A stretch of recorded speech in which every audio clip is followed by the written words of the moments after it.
నమస్తే, welcome to our channel. నేను మిషాల్ని. ప్రపంచంలో కల అతిపెద్ద స్కామ్ ఏదంటే వైసీపీ హయాంలో జరిగిన మద్యం స్కామ్. ఈ మద్యం ముడుపులతో ఎక్కడెక్కడ అక్రమంగా ఆస్తులైతే కొనుగోలు చేశారు ఈ నిందితుల మీద ఇప్పుడు ఈడీ ఎంటర్ అయింది. ఈడీ ఎంటర్ అయిన తర్వాత వాళ్ళ మీద అనేక రకాలుగా ప్రశ్నలు వర్షం కురిపించింది. అయితే అసలు నిజాలు కూడా వెలుగులోకి వచ్చాయి. ఆ నిజాలు ఏంటో తెలుసుకోబోతుంది. స్టూడియోలో ఉన్నారు సీనియర్ జర్నలిస్ట్ దుర్గకుమార్ గారు ఉన్నారు. వారిని అడిగి తెలుసుకునే ప్రయత్నం చేద్దాం. నమస్కారం సార్. నమస్తే అమ్మా శాలిని, మన వీక్షకులు. ఈ మద్యం ముడుపులతో ఎవరైతే నిందితులు ఉన్నారో వాళ్ళ మీద ఈడీ ఎంటర్ అయింది. అయితే వీళ్ళు ఎక్కడెక్కడ అక్రమంగా ఆస్తులు కొన్నారనేది కూడా ఇప్పుడు ఈడీ ద్వారా అన్ని నిజాలు అయితే వెలుగులోకి వచ్చాయి. మరి వీళ్ళు అట్టపెట్టుల్లో ఈ కారు డిక్కీలో పెట్టడం, ఎక్కడికి తీసుకెళ్లడం అనేది కూడా నిజాలన్నీ వెలుగులోకి వచ్చాయి. మరి ముఖ్యంగా అస్సలు పాత్రధారి ఎవరంటే ఇంకేం చెప్తారు సార్ దీంట్లో? సూత్రధారి, పాత్రధారి. ఇప్పుడు మీరు అన్నట్టు చీఫ్ మినిస్టర్ కార్యాలయంలో ఆ రోజున మంత్రులు కూడా వీళ్ళ కోసం వేచి ఉండే పరిస్థితి ఉండింది. ధనంజయ రెడ్డి అండ్ రెండు ఆయన కృష్ణమోహన్ రెడ్డి ఓఎస్టీ. ఇప్పుడు వీళ్ళిద్దరి పాత్ర మీద చాలా కీలకమైనటువంటి సాక్ష్యాధారాలు ఈడీ దగ్గర ఉన్నాయి. వీళ్ళు ఈ కేసులో సూత్రధారి అయినటువంటి A1గా ఉన్న రాజ్ కశిరెడ్డిని ఫ్రీక్వెంట్గా వీళ్ళు కలిసేవాళ్ళు. నిజానికి మంత్రులే వీళ్ళ కోసం వేచి ఉండే వ్యక్తులు ధనంజయ రెడ్డి, కృష్ణమోహన్ రెడ్డి, రాజ్ కశిరెడ్డిని అనేక సార్లు ఎందుకు కలవాల్సి వచ్చింది, ఎవరి ఆదేశాల మేరకు కలవాల్సి వచ్చింది, రాజ్ కశిరెడ్డి మీరు కలిసి చర్చించిన అంశాలు ఏంటి అనేది కీలకంగా గమనించారు. తర్వాత ఇంకోటి ఏంటంటే, నిన్న ఈడీ వాళ్ళు అడిగింది అసలు ఈ మద్యం విధానాన్ని రూపొందించడంలో ప్రధాన పాత్ర పోషించింది ఎవరు, అసలు ఏ ఉద్దేశంతో ఈ మద్యం విధానాన్ని మీరు రూపొందించారు, గతంలో ఉన్నటువంటి ఇండియన్ మేడ్ ఫారిన్ లిక్కర్ దేశవ్యాప్తంగా ఉన్న విధానాన్ని మార్చి మీరు సొంత డిస్టిలరీల్లో చేయాలని ఎందుకు నిర్ణయించారు, ఎవరు మీకు చెప్పారు, ఇలా నిర్ణయించడానికి గల కారణాలు, మీరు ఆ డిస్టిలరీలు ఎవరెవరికి ఇచ్చారు, వాళ్ళ నుంచి మీకు వచ్చిన లాభాలు ఏంటి అనే అంశాలను అడిగారు వాళ్ళు. రెండోది ఏంటంటే, మీరు రాజ్ కశిరెడ్డిని ఆయన కార్యాలయానికి వెళ్ళి కలిసి ఆయన కార్యాలయం నుంచి మీరు వెళ్ళిపోతున్నప్పుడు మీ కారు డిక్కీల్లో అట్టపెట్టెల్లో డబ్బులు తీసుకుని వెళ్ళారు.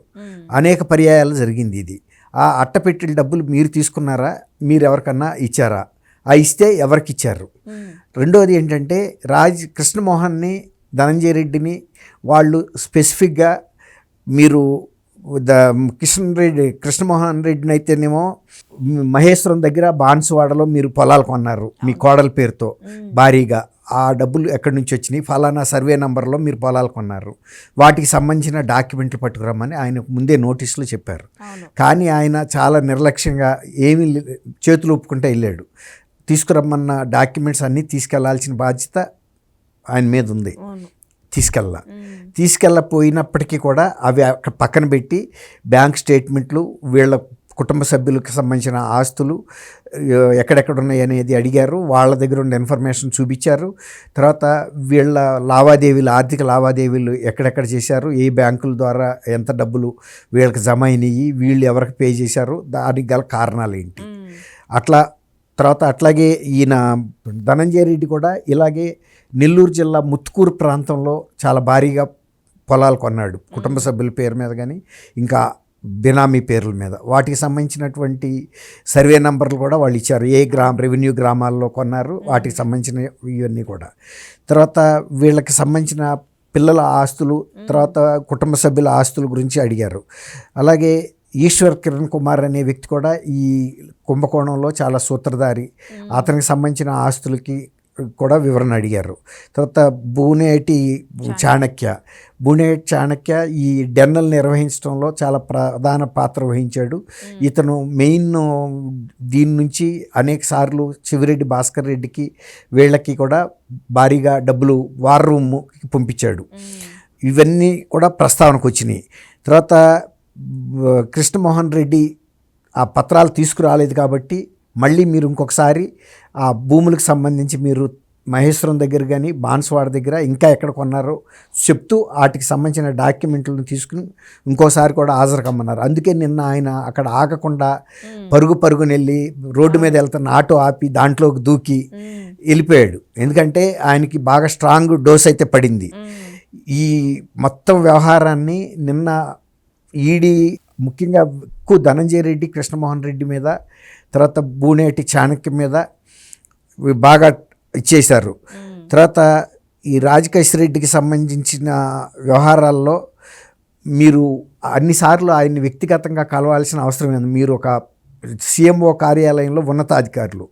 రాజకేశ్వర రెడ్డి మీతో మీకు ఏ విధమైనటువంటి సంబంధం కూడా లేదు. అయినా కూడా మీరు ఫ్రీక్వెంట్గా ఆయన కార్యాలయానికి మీరంతటి మీరు వెళ్ళారు. ఆయన్ని పిలిపించుకోవటం వేరు.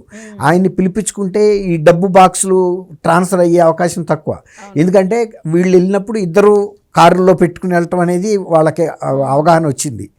ఈ అల్టిమేట్ లబ్ధిదారు ఎవరు, అసలు మిమ్మల్ని ఈ విధాన రూపకల్పన చేయమని చెప్పింది ఎవరు, ఈ నిర్వహణ చేసిందంతా కూడా ఇంకా వీళ్ళు కాకుండా కూడా ఇంకెవరన్నా ఉన్నారా అని కూడా వాళ్ళిద్దరిని అడిగారు. వాళ్ళిద్దరికి సంబంధించిన బ్యాంక్ స్టేట్మెంట్లు, తర్వాత ఈ పాన్ కార్డులు, ఆధార్ కార్డులు ఇవన్నీ కూడా తీసుకుని ఈ లింకులు ఎక్కడెక్కడ, ఇప్పుడు సపోజ్ వాళ్ళు భూములు కొన్నప్పుడు ఎవరైనా సరే వాటికి వాళ్ళకి సంబంధించిన ఆధార్ కార్డు నంబర్ కూడా దాంట్లో మెన్షన్ చేస్తారు. అట్లాగే పాన్ కార్డు మెన్షన్ చేస్తారు.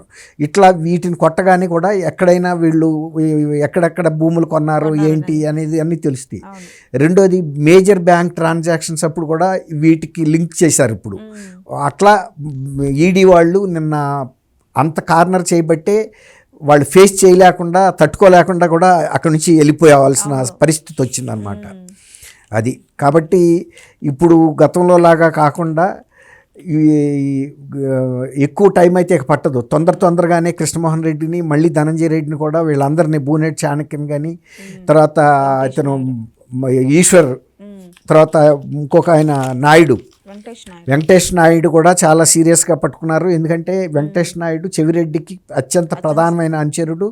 అతను కూడా ఈ డబ్బులు రిసీవ్ చేసుకోవటంలో, అంటే రిటైలర్స్ నుంచి వచ్చిన డబ్బుల్ని ఆయన స్వయంగా రిసీవ్ చేసుకోవటం, వాటిని ఆ బాక్సులు కౌంట్ చేసుకోవటం, మళ్ళీ వాటిని చెవిరెడ్డికి ఫార్వర్డ్ చేశారు. అట్లాగే ఇంకా ఎవరెవరికి మీరు ఈ డబ్బుల్ని ఫార్వర్డ్ చేశారు, ఎంతంత మీ అంచనాల ప్రకారం జరిగింది అనేది కూడా వాళ్ళు వివరాలు సేకరిస్తున్నారు.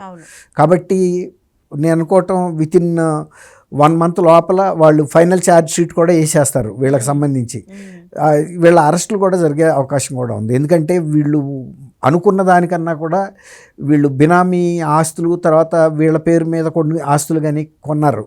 గవర్నమెంట్ అధికారులు అయ్యి ప్రభుత్వానికి తెలియజేయకుండా ఇంత పెద్ద పెద్ద ఆస్తులు సమకూర్చుకోవటం అనేది, వాళ్ళు మీకు ఆదాయ వనరులు కూడా అడిగారు. మీ పిల్లలు పెట్టిన ఫ్యాక్టరీలు లేకపోతే కంపెనీలు, ఆ కంపెనీలలో మీకు వచ్చిన ఆదాయ వనరులు ఎక్కడయ్యి, ఇంతంత పెట్టుబడులు మీరు ఎట్టబెట్టారు, తర్వాత బ్యాంకుల్లో ఉన్న వీళ్ళ డిపాజిట్లు కానీ, వీళ్ళ దగ్గర దొరికిన మొన్న అమౌంట్లు 441 కోట్లు దొరికినాయి కదా, వీటికి సంబంధించి కూడా మీ ఎక్కడి నుంచి వచ్చినాయి ఈ ఆదాయాలు, ఆస్తులు కొనుగోలుకి అనేది. ముఖ్యంగా ఇప్పుడు స్థిరాస్తుల మీద కన్ను పెట్టింది ఈడీ. వాటిని కూడా సీజ్ చేస్తారు. Thank you sir. Thank you అమ్మా శాలిని, మన వీక్ష.